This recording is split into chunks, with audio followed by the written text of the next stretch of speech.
Hi, welcome back to our Honors Geometry playlist. On this video, we're going to look at cross multiplication from 7.1, ratios and proportions. So in this video, we're going to take a look at a few examples of cross multiplying when I have to use some double distribution method to simplify a product. So in this case, I've got my extremes, x plus 5 and x minus 2 need to be multiplied together, so I got to find that product. And then I got 6 times 5 is 30. So I'm just doing cross multiplication. Now, you have to double distribute. There are a couple different ways to do this. I'll share an extra video on just double distribution, so check out the classroom page for that one. There are I guess there are sort of 5 at least different ways to consider this. I'm going to show 2 in this problem. You could think of this as your FOIL method. That's sort of the standard American way of expressing this, where I have to do the first product, and then that's too big of an eraser, and then the outer product, that's what the O stands for, and then the inner product, and then the last number in each pair. That's one way to do this. Another way to do this would be a standard practice in America is the area method or the box method. This is much more common in elementary settings, where I would find the product of x plus 5 and x minus 2. And to find this area, I'd have to do x times x.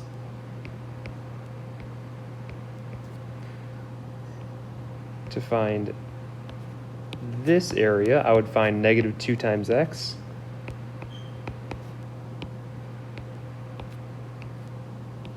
To do this area, I would do 5 times x. And then to do the last box, the last corner, I would do negative 2 times 5. And if I combine these like terms, you'll notice that I get x squared. 5 minus 2 is 3x minus 10. And then here, same idea. If I combine these like terms, I get x squared plus 3x minus 10. I'll share a video that goes more in depth about doing that method in our classroom page. Just check that out. But either one of those would work just fine. But when I simplify this, what I end up with is x squared plus 3x minus 10 equals 30. And what I want to do is I want to combine all my like terms to get everything on the left side of the equation. So if I subtract 30, I get x squared plus 3x minus 40 equals 0. And now I need to factor this. So I need to figure out what products of 40 get me to 3. Or what products of negative 40 get me to 3. I can break down 40 as 1 times 40, or 2 times 20, or 4 times 10, or 5 times 8. And if I need to make 3, I can use 5 times 8. So this would be x plus 8 and x minus 5. How did I get those numbers? Well, 5 times 8 makes 40, and if I need positive 3, I can make positive 3 by doing 8 minus 5 to get positive 3.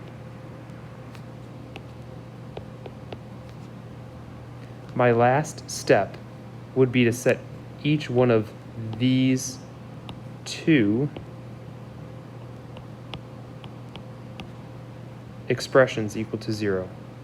So I would have x plus 8 equals 0, x minus 5 equals 0, and my answers would be negative 8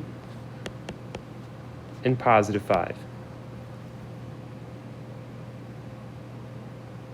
Let's do another one together. Let's look at number 2, and I'm not going to show my process of double distribution here. I will expect you to watch the other video if you need help using double distribution methods like the box method or the double distribution method or the FOIL method.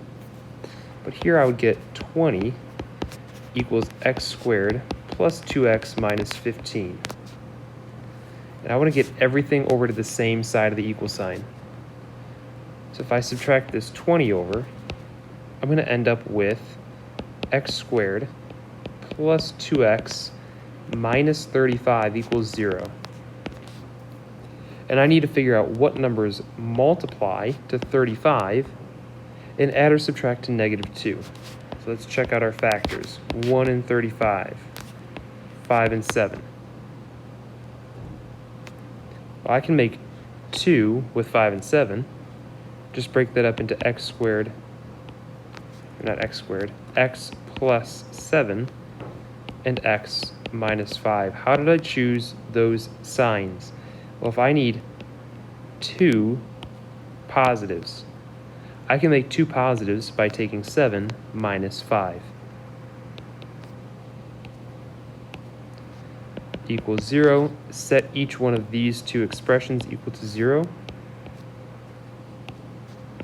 So I would have x plus 7 equals 0, x minus 5 equals 0, and my final answers would be x equals negative 7 and x equals positive 5.